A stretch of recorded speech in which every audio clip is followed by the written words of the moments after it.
Family, it's your favorite queer radio personality, Anna DeShawn, here with Season 2 of the award-winning Queer News Podcast. Now, I want to make you a promise. We will continue to bring you the latest in queer news, culture, and politics. So if you're digging our intersectional take on the weekly, consider joining the QCrew. The QCrew is our monthly membership program we started to help grow this podcast. You get weekly emails from me and exclusive interviews with LGBTQ influencers from across the country. With your support, we can bring you more stories celebrating our lesbian, gay, bisexual, transgender, queer, and comrade communities. Family, welcome to Season 2 of the Queer News Podcast. Season 1 was an amazing ride. We published 128 episodes together. We had 25,343 unique listens to this podcast.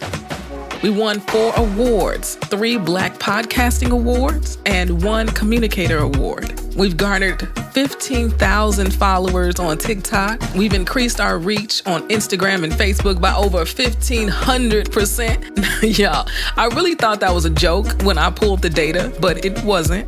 According to Listen Notes, we are in the top 5% of podcasts that are being produced today out of the 2.9 million active podcasts. We know our top 5 cities for the podcast are Portland, DC, LA, New York, and number 1 is Chicago. Oh, stand up, okay?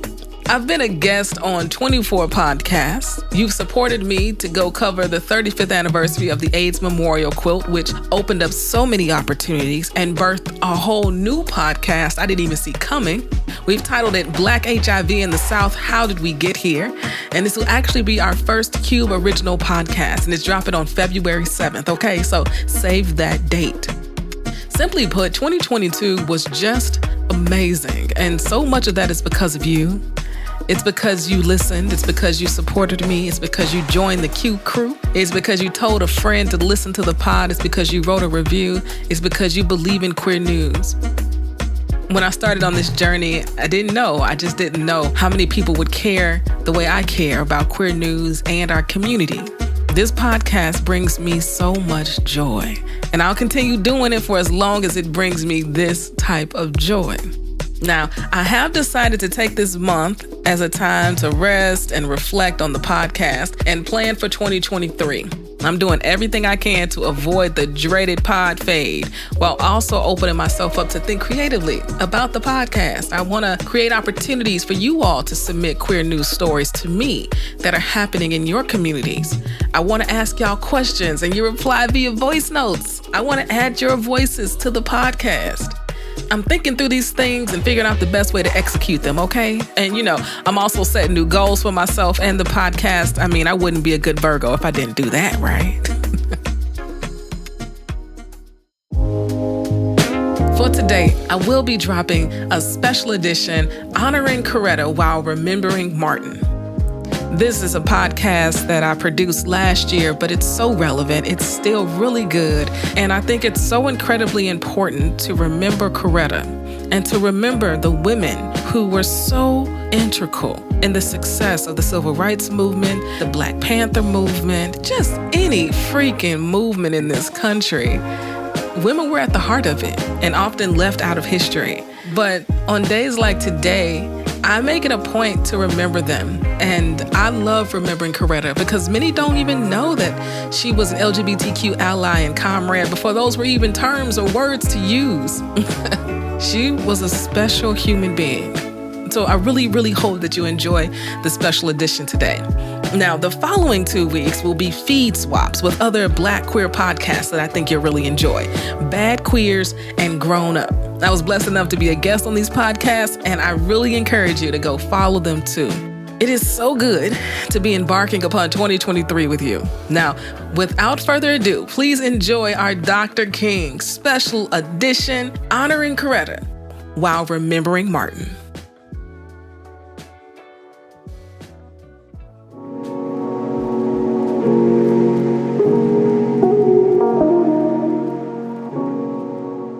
Today is the day set aside to remember the life and legacy of the Reverend Dr. Martin Luther King Jr. To this day, when I hear his voice and listen to his speeches, I get chills. Even more so now as an adult, as I have an even greater understanding of the enormous sacrifice that he made. It is with that sacrifice in mind that I wanted to drop this special edition titled Honoring Coretta While Remembering Martin. Throughout this episode, I'm going to talk about her life before Martin, with Martin, and after Martin. I will share audio clips of Mrs. King herself because we just simply don't hear her voice enough. She was her own woman, and I contend his legacy wouldn't be what it is today without her being who she always was, a fierce, unstoppable force. Family, we know Dr. King was a scholar, a preacher, and a good troublemaker. His beliefs have been watered down to a few select moments in time, but to study the arc of his work is to know that he was challenging far more than Jim Crow. He stood in opposition to war. He stood in opposition to capitalism. Do you? If Dr. King was alive today, would you really support him? Well, the arc and the expansiveness of his beliefs did not occur by happenstance. Mrs. King was one of the only civil rights leaders of our time who truly believed in radical inclusiveness. Her belief system didn't form after she met Martin. She was clear long before then that the world needed to change. Born in Marion, Alabama, her parents were entrepreneurs who disrupted the status quo of what white folks thought their place was supposed to be in the world. Because of this, as a teenager, her family home and their sawmill business was burned to the ground by white supremacists. She was very keenly aware of the vile hate that existed in the world and wanted to be part of the change. While studying music at Antioch College, she became politically active with the NAACP, Civil Liberties Committees, and various peace movements. Dr. King wrote this in his autobiography. She talked about things other than music. I will never forget. The first discussion we had was about the question of racial and economic injustice and the question of peace. She had been actively engaged in movements dealing with these problems. After an hour, my mind was made up. I said, "So you can do something else besides sing? You've got a good mind also. You have everything I ever wanted in a woman. We ought to get married someday." I didn't want a wife I couldn't communicate with. I had to have a wife who would be as dedicated as I was. I wish I could say I led her down this path, but I must say we went down it together because she was as actively involved and concerned when we met as she is now. Bayard Rustin, who was the architect of so much of the work, was friends with Mrs. King before he ever met Dr. King. She brought him into their lives, and we can be sure that much of what we know today as the civil rights movement wouldn't have been what it was without Bayard. Now, no matter how many of the preachers didn't want him around there because he was gay, Mrs. King had the ear of the one person who could truly make the final decision, and Bayard wasn't going anywhere. Her radical inclusiveness was unheard of in the circles she kept, and even with her own family. She was focused on getting Black folks to examine their homophobia. She would call out Black pastors and hold them accountable. I quote, "Freedom and injustice cannot be parceled out in pieces to suit political convenience. I don't believe you can stand for freedom for one group of people and deny it to others." Amen. Now, take a listen to a couple of other speeches she gave on this very subject. I've always felt that homophobic attitudes and policies were unjust and unworthy of a free society and must be opposed by all Americans who believe in democracy. I still hear people say that I should not be talking about the rights of lesbian and gay people, and I should stick to the issue of racial justice. But I hasten to remind them that Martin Luther King Jr. said, "Injustice anywhere is a threat to justice everywhere." Do y'all see what I mean? For history will lead you to believe that Mrs. King was just sitting at home, raising their 4 children, and being a quiet, dutiful Christian wife. Now, raising their 4 children, yes, they were her top priority, but she was far from quiet and dutiful. It's said that she actually crossed out obey from their marriage vows because she wasn't having it. She never stopped singing and began hosting freedom concerts to raise money for the movement. She would sing classical songs, traditional songs, and speak to the world she would help create. Take a listen to Mrs. King sing.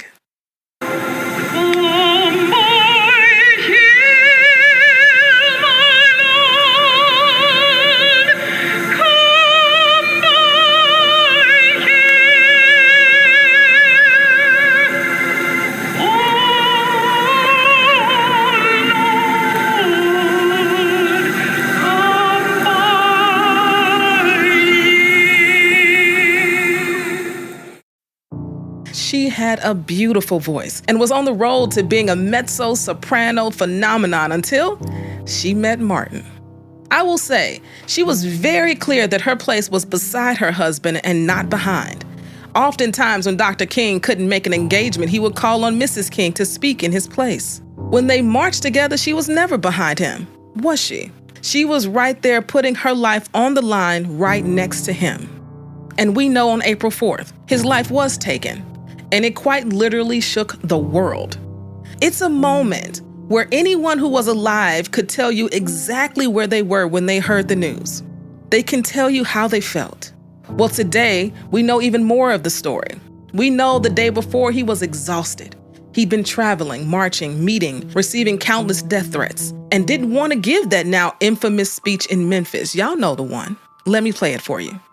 Well, I don't know what will happen now. We've got some difficult days ahead.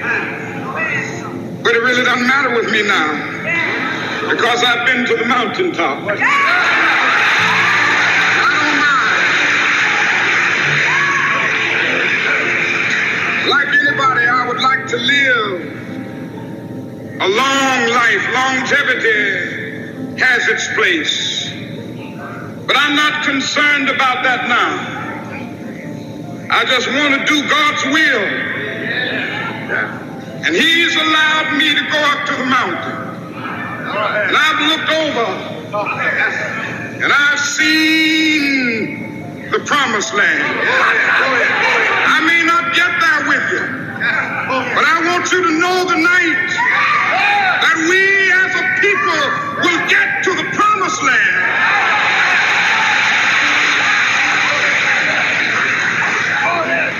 So I'm happy tonight. I'm not worried about anything. I'm not fearing any man. Mine eyes have seen the glory of the coming of the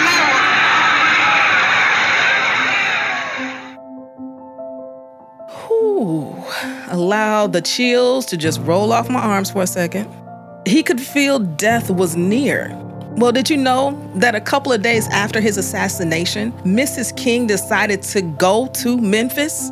Before Dr. King's services, she decided in the midst of her grief to stand in for her husband as she'd done so many times before and lead the sanitation workers' silent march.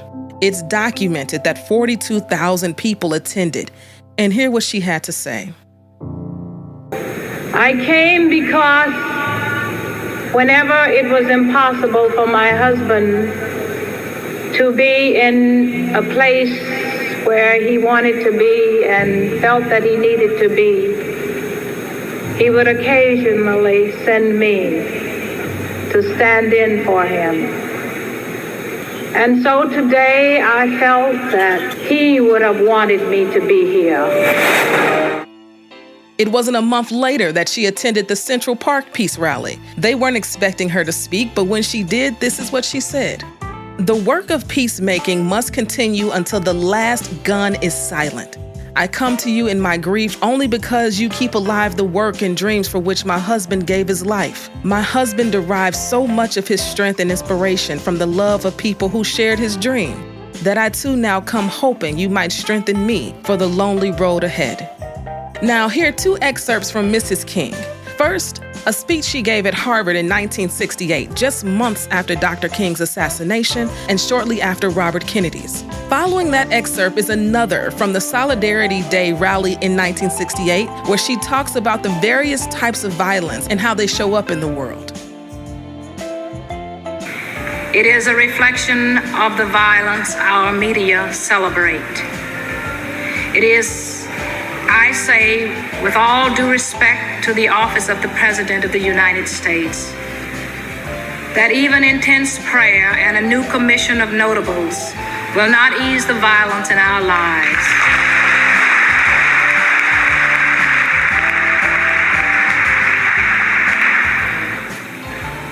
Though acting forthrightly on the recommendations of the Kerner Commission report might help.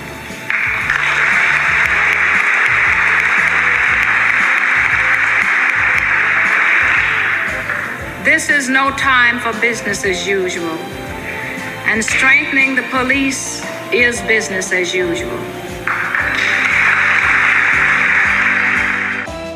I remind you that starving a child is violence. Suppressing a culture is violence.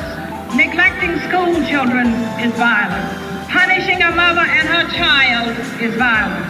Discrimination against a working man is violence. Ghetto housing is violence. Ignoring medical needs is violence.